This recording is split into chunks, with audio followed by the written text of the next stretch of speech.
this is the fourth or fifth watch under review from FNGEEN, although this is the first Quartz watch, the S666. So let's have a look at this thing.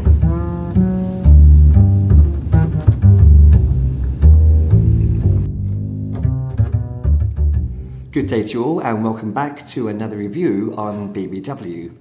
So today we have the FNGEEN or FNGEEN S666 gold quartz styled watch.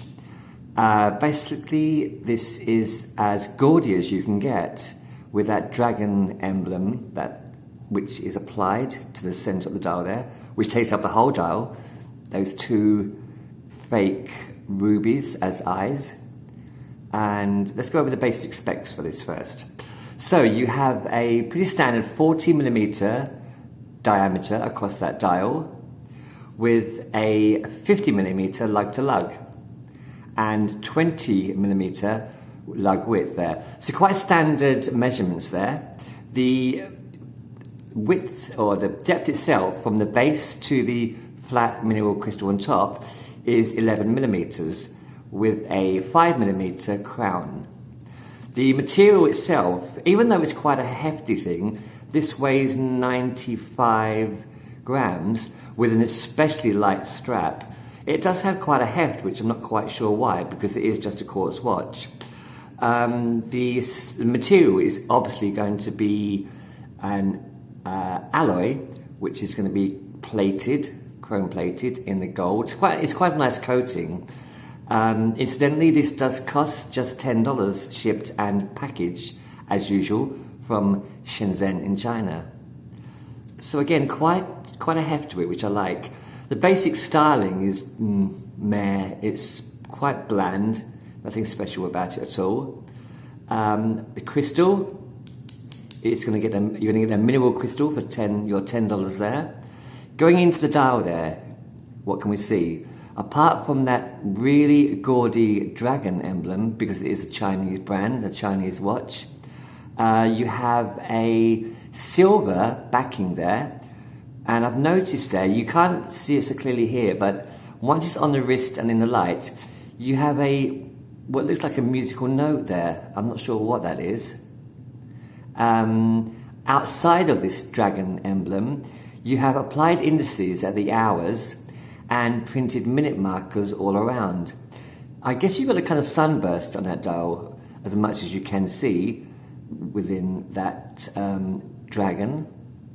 The hands themselves are also awful. They're kind of pear-shaped hands. As you can see, the hour hand is much too small, as is the minute hand. The stick hand disappears in the light. It's a very, very thin stick hand. For the second hand, sorry. You have no numbers, no numerals to designate the hours, which makes it even more illegible.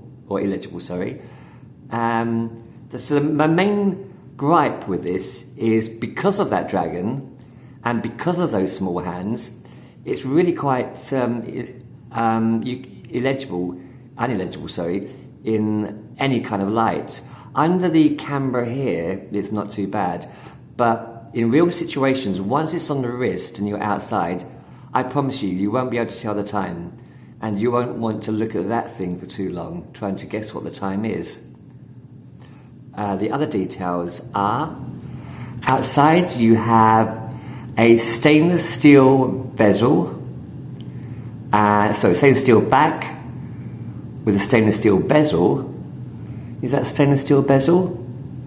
So it says a base metal bezel. I'm not sure why they just focused on the bezel. The whole thing is base metal apart from the back.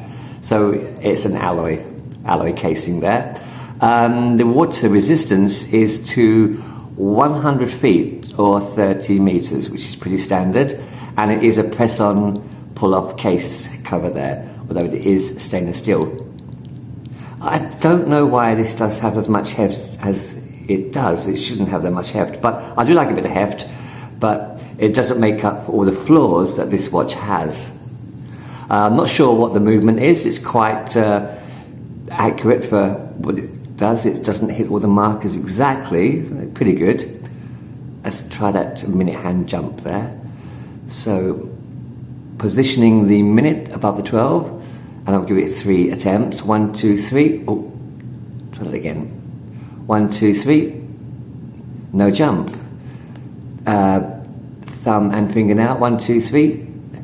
No jump. So pretty good. Once more. Just the thumb now. 1, 2, 3. And no jump. So pretty good movement considering there's no minute hand jump. The hands are reasonable amount of resistance. They're not too floppy. But still, those hands are awful. How short is that hour hand? It's terrible. Now, onto the strap itself. It's quite a nice looking strap. You have single links. They're all very hollow. And they are not push pin, which is why I haven't adjusted it. I hate adjusting straps that are not push pin. The clasp itself, pretty basic clasp. Flat and with 1, 2, 3 positions of micro adjustment. I do not like these straps at all. The strap itself, even though the watch is quite heavy, the strap is about as heavy as a handful of paper clips, and it feels terrible and it sounds even worse. But it looks okay. It just feels and sounds terrible. So let's have a look at this thing on the wrist. So there she is on the wrist, and as I've said, I haven't adjusted the strap, and I'm not going to because I can't imagine any situation where I would like to wear this watch. But it fits quite well. It is, again, 50mm from lug to lug, quite a depth, 11 or 12mm, but it does fit quite well. But again, I don't care if it fits well, I'm not going to wear it again. Only because, not just because of that dragon, but because of the hands. So the dragon and the hands make the whole watch really difficult to read. It's okay under the light in this video, but I promise you, once you're outside with this on the wrist, you will not be able to tell the time. What is the time anyway? So there you have it, the FNGEEN's S666. A watch what has too many compromises for me to recommend it as anything as being good. Not just the gaudy dragon emblem stuck right in the center of the dial, but also the very small loomed hands. But the main thing that distracts me from this watch is I can't tell the time. Because of that awful dragon and the small hands, telling the time is quite illegible. Even in the light of this video, it's quite difficult. But once it's on your wrist outside, it's almost impossible to tell the time, which defeats the whole purpose of a watch. So there you have it. Thanks for watching, and I hope to see you again with another watch on the green chair. Until then, take it easy.